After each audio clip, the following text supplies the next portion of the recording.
চালকের ভুলে নয়, কাঞ্চনজঙ্ঘা এক্সপ্রেস দুর্ঘটনা ঘটেছে ট্রেন পরিচালন ব্যবস্থার গলদে, এমনটাই জানিয়েছে কমিশনার অফ রেলওয়ে সেফটির রিপোর্ট। উপত্যকায় সেনা জঙ্গি লড়াই, শহীদ ক্যাপ্টেন থাপাসহ 5। এসএসসির প্রায় 26,000 চাকরি বহাল থাকবে নাকি বাতিল হবে সে বিষয়ে মঙ্গলবারও সিদ্ধান্ত হলো না সুপ্রিম কোর্টে।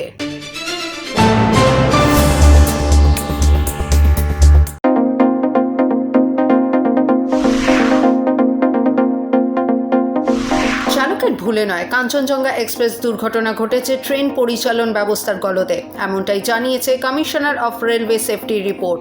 ট্রেন চালকদের যা নথি দেওয়া হয়েছিল তা যথেষ্ট ছিল না। ওই সেকশনে ট্রেন চালনার জন্য উপযুক্ত প্রশিক্ষণও দেওয়া হয়নি চালকদের।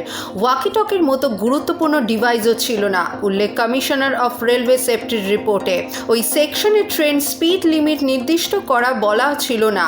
এই সব তথ্য রিপোর্টে প্রকাশ পেয়েছে। গত জুনে দুর্ঘটনার পরে রেল বোর্ডের পক্ষ থেকে বলা হয়েছিল মালগাড়ি চালকের ভুলে ঘটেছে দুর্ঘটনা। উপত্যকায় অব্যাহত অশান্তি, সোমবার রাতে জম্মু কাশ্মীরের ডোডায় সেনা জঙ্গি গুলির লড়াই। সেনার সঙ্গে ছিল জম্মু কাশ্মীর পুলিশও। দুই পক্ষের লড়াইয়ে শহীদ হন এক ক্যাপ্টেন সহ 4 জওয়ান। আহত পুলিশ কর্মীরও আজ মৃত্যু হয়েছে। মৃত জওয়ানদের মধ্যে আছেন দার্জিলিংয়ের বাসিন্দা ব্রিজেশ থাপা। জম্মু কাশ্মীরের বিস্তীর্ণ এলাকায় হাই অ্যালার্ট জারি করা হয়েছে। এসএসসির প্রায় 26,000 চাকরি বহাল থাকবে নাকি বাতিল হবে সে বিষয়ে মঙ্গলবারও সিদ্ধান্ত হলো না সুপ্রিম কোর্টে। প্রধান বিচারপতি DY চন্দ্রচূড়ের বেঞ্চে মঙ্গলবার সকালে উঠেছিল মামলাটি। এদিন প্রধান বিচারপতি জানান, তার বেঞ্চ আগে চাকরি বাতিল মামলার সঙ্গে যুক্ত 5 পক্ষের বক্তব্য শুনবে, তারপরেই এ ব্যাপারে পরবর্তী নির্দেশ দেবে। সুপ্রিম কোর্ট ওই বক্তব্য জানানোর জন্য 2 সপ্তাহ সময় বেঁধে দিয়েছে মামলার সঙ্গে যুক্ত 5 পক্ষ, রাজ্য এসএসসি, সিবিআই, মূল মামলাকারী এবং যাদের চাকরি নিয়ে বিতর্ক তাদেরকে। এই মামলার পরবর্তী শুনানি অগাস্টের প্রথমে। এসএসসির 26,000 চাকরি নিয়ে অনিশ্চয়তার মধ্যেই এবার কলকাতা হাইকোর্টের টেটের 42,000 পদের নিয়োগ প্রক্রিয়া নিয়ে প্রশ্ন উঠে গেল। মঙ্গলবার হাইকোর্টের বিচারপতি অমৃতা সিংহ ওই 42,000 চাকরির নিয়োগের প্যানেল দেখতে চেয়েছেন। এ ব্যাপারে প্রাথমিক শিক্ষা পর্ষদকে দেওয়া বিশেষ নির্দেশে বিচারপতি বলেছেন, নিয়োগের প্যানেল 15 দিনের মধ্যে আদালতে জমা দিতে হবে।